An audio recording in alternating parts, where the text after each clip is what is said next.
Hello everybody and welcome back to Rebellious Menstruation. This is part 2 of this series on how minimalism has similar psychological concerns as hoarding. And it can be every bit as debilitating. The obsessive need to declutter can be a smokescreen for very problematic behaviour. Psychologist Vivian Diller comments that because decluttering is rewarded by society as being productive, it ignores the individual symptoms and the individual person behaving with those symptoms. In fact, while hoarding has been classified as a disorder since 2013, obsessive decluttering is seen at best as being efficient and at worst as being representative of a OCD or obsessive compulsive disorder. Behaviours that are obsessive and compulsive in nature, even if they start out as healthy, positive behaviours, can become very, very negative. Basically, your mental health becomes unhealthily fixated on twisted priorities marked as a social movement. This can be seen in another psychological disorder like orthorexia, which is the obsession with eating clean and healthily.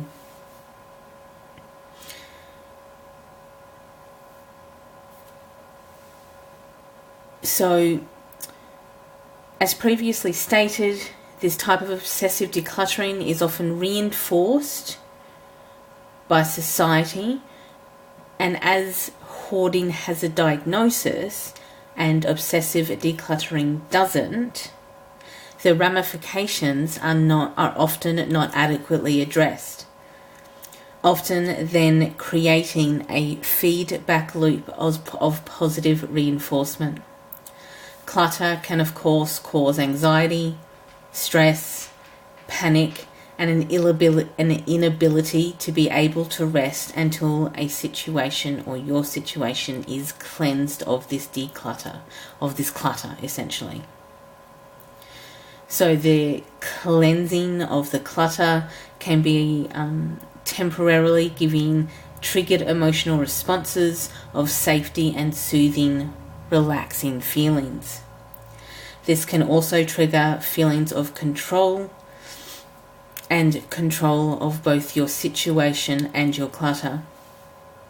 A lot of these triggers, responses, and emotional outcomes are very similar to the desire to control and purge excess weight, excess food, and excess belongings.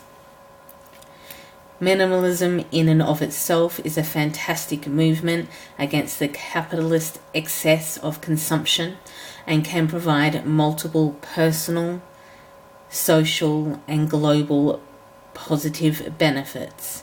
And by no means is it the sole trait of a mental disorder. However, if this movement becomes a personal mental health crisis, it of course should be acknowledged and addressed. To live with elevated emotional stress associated with decluttering can have severe consequences if not addressed, and treating possessions as a weakness to be overcome can be debilitating. This obsessive compulsive decluttering behaviour also can lead to the want for perfectionism in matters of perfect clothing, Tupperware, or shoes, often presented in a minimalist micro wardrobe or a Spartan cupboard with all matching jars and labels on them. Of course, that is also refined, edited, utilitarian, white, beige or black or grey, matching, photogenic, and of course Instagram worthy, which of course leads to another minimalist issue. It is largely the domain of the wealthy, who can afford the brand, ethical, sustainable clothing for the capsule wardrobe, who can afford the Spartan behaviour, he can afford the linen or the laundry to actually have those Instagrammable photos. The poor do not have as many choices or the luxury of consuming sole for the emotional payoff of decluttering. This minimalism decluttering movement has raised the issue of unfettered consumerism, a battle against clutter and hoarding. And while this issue is obviously real, the response should not be to purchase or participate in consumerism rather than decluttering.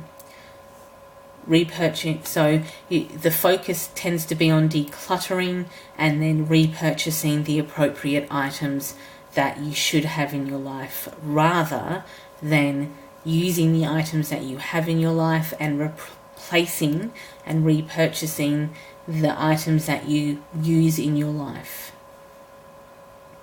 The promotion of minimalist ideals is excellent in and of itself, taking a stand against the success of consumerism and consumption and the harmful effects that these particular behaviours have on the environment and society. However, to ignore the mental health obsession with decluttering, to throw out every item, should not be ignored or promoted as positive or acceptable. There will be links below on the issues that I've raised in this video. Part 3 and Part 4 will actually be top 5 items that I do not declutter. The link to Part 1 will be on screen somewhere along here, along with my subscribe icon. Thanks for watching. Be sure to check out the links below.